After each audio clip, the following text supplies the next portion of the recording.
मैं थोड़ी मुश्किल में हूँ। मुश्किल ये है कि गौहर रज़ा साहब मेरे दोस्त हैं। अब अगर मैं इनकी तारीफ करूँगा, लोग कहेंगे कि दोस्ती निभा रहा है, ठीक से क्रिटिकली नहीं पढ़ रहा है। और अगर मैं कुछ नुक्ताचीनी करूँगा तो कहेंगे कि देखो कैसा दोस्त है, इस मौके पर क्या नुक्ताचीनी करनी चाहिए।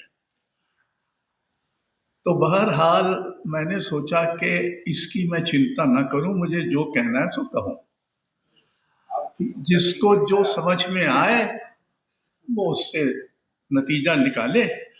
अब हम ऐसे मुकाम पर हैं कि हमारे बारे में कोई दूसरा क्या सोचता है, इसकी बहुत ज्यादा परवाह करना मुमकिन नहीं है। अब वो हमारे दोस्त हैं तो सिर्फ इसलिए नहीं कि वो एक शायर हैं, बल्कि इसलिए भी कि हम लोग साथ साथ सामाजिक सांस्कृतिक जीवन में सक्रिय रहे हैं। कई बार साथ साथ हमने बहुत सारे आयोजन भी किए हैं, उनके बहुत सारे आयोजनों में मैंने भाग भी लिया है। पर शुक्र है कि वो एक ऐसी आदमी की आवाज है जो हमारे आसपास हमारे जीवन में जो कुछ हो रहा है उसे खुली आंखों देख रहा है, उसे दर्ज कर रहा है। वो हमारे समय में सच की, हिम्मत की और अंतःकरण की आवाज है। ज्यादातर कविताओं में कोई ना कोई तारीख है और वो खास तारीख है। वैसे तो हम लोग कवि लोग अपने को अमर मानते हैं ना, तो इसलिए तारीख लिख देते हैं ताकि आज से 100 साल पहले, हालांकि कौन 100 साल बाद हमको पढ़ेगा, लेकिन 100 साल बाद कोई पढ़े तो उसको पता लगे कि इस तारीख को इस ससुरे ने क्या लिखा था। पर इनकी जो तारीखें हैं वो वैसी तारीखें नहीं है कि इन्होंने उस दिन, वो कोई ना कोई तारीख का अपना एक अस्तित्व है। यानी वो कई बार किसी की मौत पर लिखी गई है, कई बार किसी नरसंहार पर लिखी गई है जो उस दिन शुरू हुआ, इस तरह की चीजें। अब मुझे उर्दू नहीं आती, तो जब ये सरकशी शब्द मैंने पहली बार पढ़ा तो पहले तो मैंने अपनी बेवकूफी में सोचा कि ये शायद सर कटाने जैसा कुछ होगा, और इसलिए भी बैठ गया कि गौहर रज़ा तो सर कटाए बैठे ही रहते हैं, तो इसलिए इसमें कोई खास। और मैंने सोचा डिक्शनरी देख लेनी चाहिए। तो डिक्शनरी में जो उसके मायने हिंदी में दिए हुए हैं वो ये हैं: अवज्ञा, हुक्म उदूली, विद्रोह, बगावत, उद्दंडता, उजड्डपन, मुंहफट होना। तो हमारे यहाँ हमारे बड़े कवि तुलसीदास हुए हैं, उन्होंने एक विनय पत्रिका लिखी थी जो बहुत ही अद्भुत ग्रंथ है। तो मुझे लगा कि गौहर रज़ा ने एक अवज्ञा पत्रिका लिखी है, यानी अविनय पत्रिका है। इसमें एक तरह का मुंहफट होना, यानी एक मुंहफट कविता है। फिर मैं सोचने लगा कि हमारे वक्त में हम कविता से हमारी तवक्को क्या है, हम क्या चाहते हैं कि कविता करे। कुछ तो इसका जिक्र पूरम ने भी किया ही। पर एक तो हम झूठों की ऐसी बौछार में हैं, बौछारी क्या है, रिमझिम है, कभी फुहार है, लेकिन है झूठ क्या। उसमें वो सच्चाई पर अपनी पकड़ ढीली न पड़ने दे, क्योंकि सच्चाई पर हमारी पकड़ ढीली पड़ जाए इसकी बहुत कोशिश हो रही है। दूसरा ये है कि जैसे भी हो, चाहे वो सीधे सीधे बोले, मुंह फट बोले, या थोड़ा मुलामियत से बोले, और सच बोले, झूठ न बोले, कम से कम झूठ न बोले। तीसरा कि आज हमको डराने वाली बहुत शक्तियां हैं और हम एक बहुत डरा हुआ लोकतंत्र है। हालांकि अब थोड़ा डर गायब होना शुरू हुआ है, लेकिन अभी थोड़े दिन पहले जब तक कि ये नहीं आए थे कॉकरोच, तब तक तो हम डरे हुए लोग ही थे। तो कविता का एक काम मुझे समझ में आता है कि वो हमें निडर बनाए और हमको निर्भयता के परिसर में ले जाए। ये भी है कि अब जैसे हम लोग हैं, हम लोग तो लगता ये है कि हम आखिरकार हार गए, ऐसा ऐसा जहनियत है।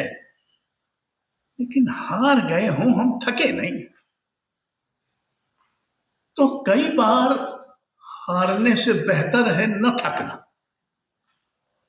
और कुछ कुछ इसका मतलब इसका आभास भी की कविता में होता है।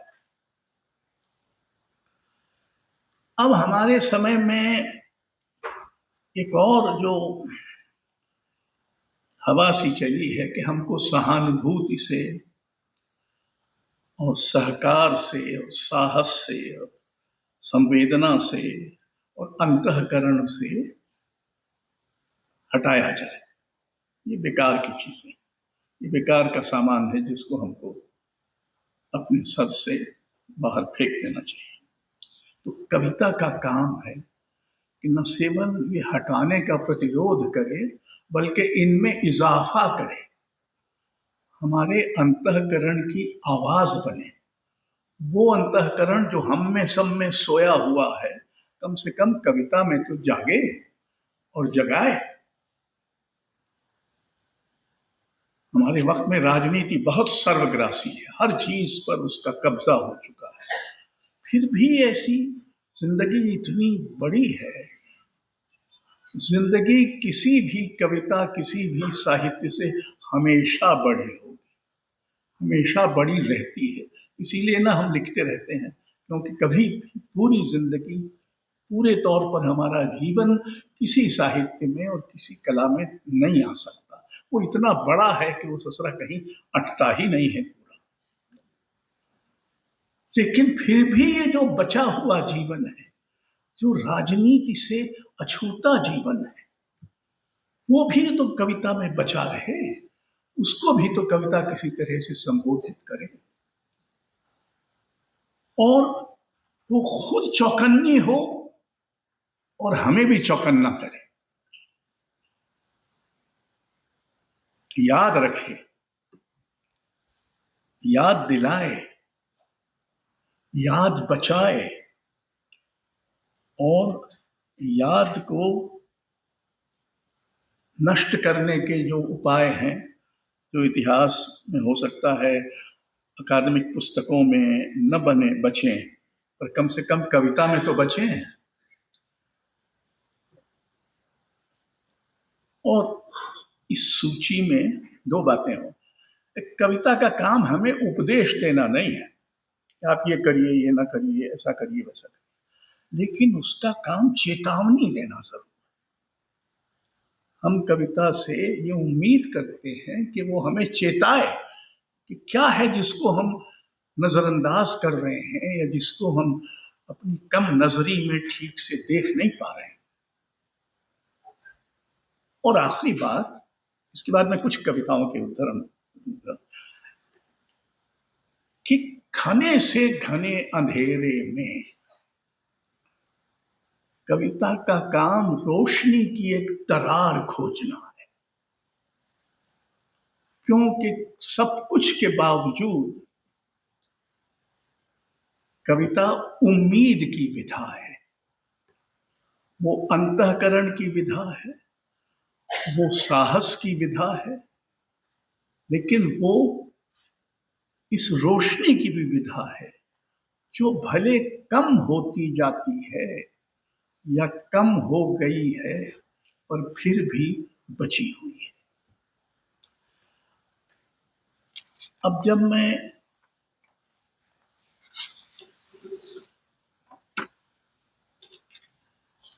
उठो अंधेरे ने है पुकारा, ये रात कहती है थक गई हूं, कहीं से सूरज को ढूंढ लाओ, न ढूंढ पाओ तो इतना कर दो कि रास्तों में दिया जलाओ, जो सुबह रास्ता भटक गई है वो लौट आए।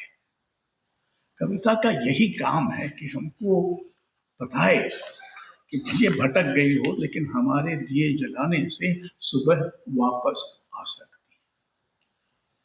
तोड़कर खौफ के पर्दे की हर एक बेड़ी को कोई ऐसा है जो गलियों में निकल आया है। खौफ के कोहरे के छट जाने की उम्मीद लिए सबके मक्तल की तरफ जाता है। इश्क के सारे दीवाने जो मेरे देश में बसते हैं उठेंगे फिर मिट्टी से और इश्क का जाम उठाएंगे। जब जब देश निकाला दोगे लौट लौट कर आएंगे।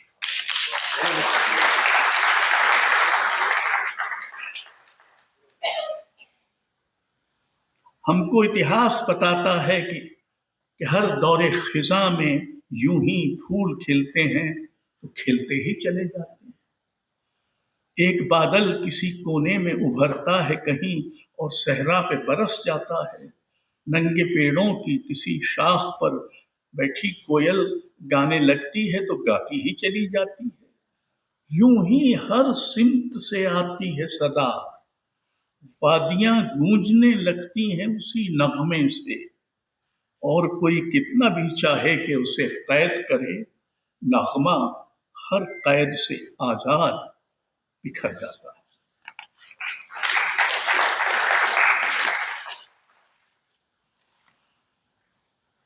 जब सब ये कहें खामोश रहो, जब सब ये कहें कुछ भी न कहो, तब समझो पतझड़ रुत आई, तब समझो मौसम दार का है। तब सहमी सहमी रूहों को ये बात बताना लाजिम है, आवाज उठाना लाजिम है, हर कर्ज चुकाना लाजिम है। जब सब ये कहें खामोश रहो, जब सब ये कहें कुछ भी न कहो, तब समझो कहना लाजिम है, मैं जिंदा हूं, सच जिंदा है, अल्फाज अभी तक जिंदा है।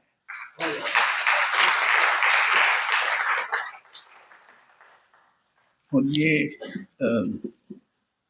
एक तरह की मुंहफट कविता है ना। धर्म में लिपटी वतन परस्ती क्या क्या स्वांग रचाएगी, मसली कलियां झुलसा गुलशन जर्द खिजा दिखलाएगी। अंधे कुएं में झूठ की नाव तेज चली थी मान लिया, लेकिन बाहर रोशन दुनिया तुमसे सच बुलवाएगी।